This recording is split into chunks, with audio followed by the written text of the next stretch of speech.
లేదనమాట, ఎక్కడెక్కడో విహారం చేస్తూ ఉంటుంది. మరి నేను చెప్పేది మీరు వింటేనే కదా. నేనే అంటే నేను కాదు, మాస్టర్ పాఠం చెప్పేటప్పుడు మీ మనసు ఇక్కడే ఉందనుకో బాగా వింటారు, బాగా రాస్తారు, రేపు పరీక్షల్లో రాయగలుగుతారు. ఆ మనసు లేదనుకో రాయలేరు. రెండోది పరీక్షల టైం. పరీక్షల్లో అన్నీ చూసినట్టుగానే ఉంటాయి, అవి గుర్తురావు. పేపర్ తీస్తారు, అట్లా అనే నేను ఇవి చదివానే బాగా వచ్చాయి అనుకుంటారు. రాస్తామంటే రాదు, పెన్ను కదలదు. కారణం ఏంటి? మనసులో ఎప్పుడో చదివినవి గుర్తుకు రావట్లేదు. కాబట్టి మనసు ఎక్కడో బ్యాలెన్స్ తప్పింది, ఇంపేర్ అయింది. కాబట్టి మనసుని కంట్రోల్లో పెట్టుకోవాలి, మన బుద్ధిని కంట్రోల్లో పెట్టుకోవాలి. వీటిని కంట్రోల్ చేసేటువంటి ఆత్మ అనేటువంటిది, ఆత్మవత్ సర్వభూతాని, అన్నింటిలో ఆత్మ ఉంటుంది. ఇది యూనివర్స్ అంతా స్పేస్. ఆత్మ అంటే ఏం లేదు, స్పేస్, ఆకాశము. ఈ ప్రకృతి అంతా కూడా 5 వస్తువులు: భూమి, నీరు, అగ్ని, ఆకాశము, వాయువు. వీటితోటి మన శరీరం కూడా వీటితోటి. ఈ స్పేస్లోనే ఈ యూనివర్స్ అంతా ఉంది. అందులో గ్లోబ్ ఉంది, అందులో గెలాక్సీ ఉంది, అందులో నవగ్రహాలు ఉన్నాయి, అందులో భూమి ఉంది, అందులో మన దేశం ఉంది, మన గుంటూరు, మన స్కూల్ కూడా అక్కడే ఉంది. ఇవి 5 ఎలిమెంట్స్. వీటన్నింటినీ కంట్రోల్ చేయాలి అంటే ఈ 5 ఎలిమెంట్స్ని మనం కంట్రోల్ చేసుకోవాలి. దానికి మనం గుర్తు రావాలి. ఫస్ట్ స్టామినా అంటే తెలుసా? దమ్ము. అవునా? అరే వీడికి దమ్ము లేదురా. మీరు ఖోఖో ఆడేవాళ్ళు ఇక్కడ ఎంతమంది ఉన్నారు? ఎస్. ఒకడేమో 2 నిమిషాలు పోవచ్చు, దించండి. ఒకడేమో 1 మినిట్లో అవుట్ అయిపోతాడు, ఇంకోటి 2 నిమిషాలు తీసుకుంటాడు, ఇంకోటి తిరుగుతూనే ఉంటాడు. వాడు అవుట్ కాడు, ఎదుటి వాడికి చొంగబడుతుంది, అంటుకోలేడు. కారణం ఏంటి? స్టామినా. కానీ వాడు బక్కగానే ఉంటాడు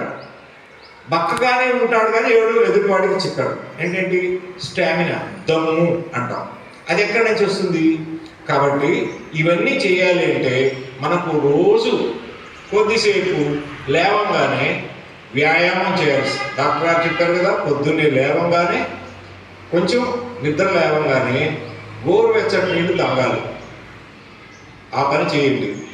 తర్వాత కాసేపు ఫిజికల్ ఎక్సర్సైజ్ చేయాలి, వ్యాయామం, సూక్ష్మ వ్యాయామం. చేతులు కాళ్ళు కదిలించడం, తలకాయ కదిలించడం, ట్రంక్ కదిలించడం, మోకాళ్ళు కదిలించడం, ఎక్సర్సైజ్.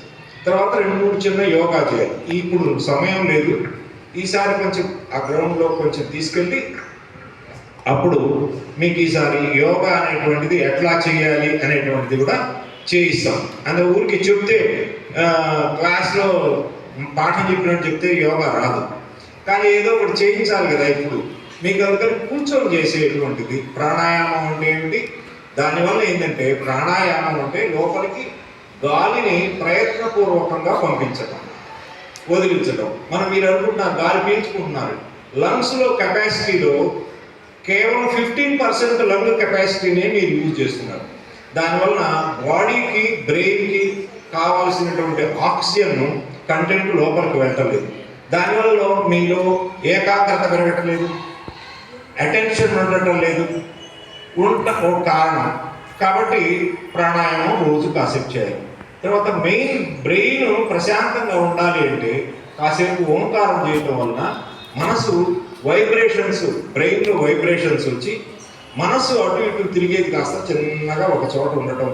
దానివల్ల ఏంటంటే మనం ఏకాగ్రత పెరుగుతుంది, గ్రహణ శక్తి పెరుగుతుంది, ధారణ శక్తి పెరుగుతున్నది. తర్వాత రిమెంబరెన్స్ అండ్ రికాప్చులేషన్ 5 పనులు చేస్తుంది బ్రెయిన్.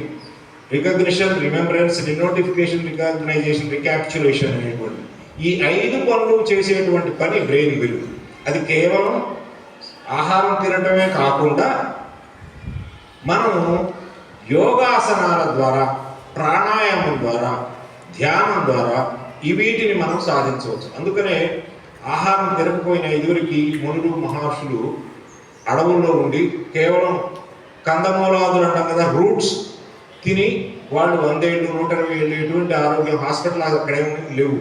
కాబట్టి అట్లా జీవించేవాళ్ళు. ఇప్పుడు మీ చేత చిన్న ప్రాణాయామం ఎట్లా చేయాలో చూపిస్తారు. నడుము నిటారుగా పెట్టండి.